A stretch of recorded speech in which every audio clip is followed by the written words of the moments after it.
LJP Ramvilas प्रमुख और Hajipur Lok Sabha seat से उम्मीदवार चिराग पासवान कहते हैं, आईएनडीआई गठबंधन की नीति स्पष्ट नहीं है। आप दिल्ली में कांग्रेस के साथ चुनाव लड़ रही है और पंजाब में उनके खिलाफ लड़ रही है। उन्हें ये भानुमति का परिवार नहीं है तो क्या है? इन 4 चरणों में बहुमत।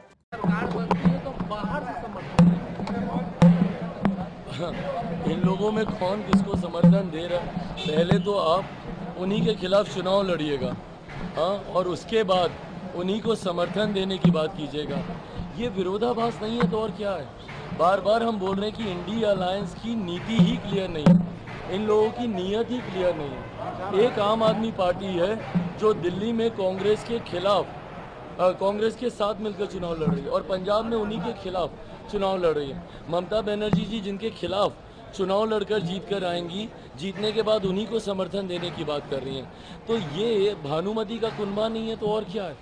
किसी की कोई नीति नहीं है, किसी की कोई नीयत नहीं है, किसी की कोई विचारधारा नहीं है। सबको महत्वाकांक्षा है कि एक दूसरे का गला काट कर कैसे हम सत्ता के समीप पहुंच जाएं।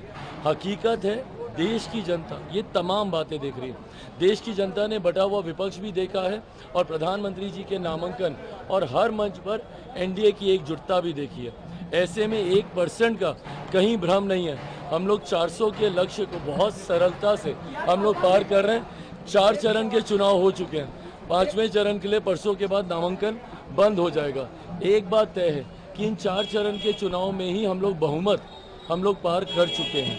अब उसके बाद जितने आगे के 3 चरण हैं उसमें एनडीए अब अपने प्रदर्शन को कितना और बेहतर कर ले, लड़ाई उसकी है, बहुमत के पास अब होगी।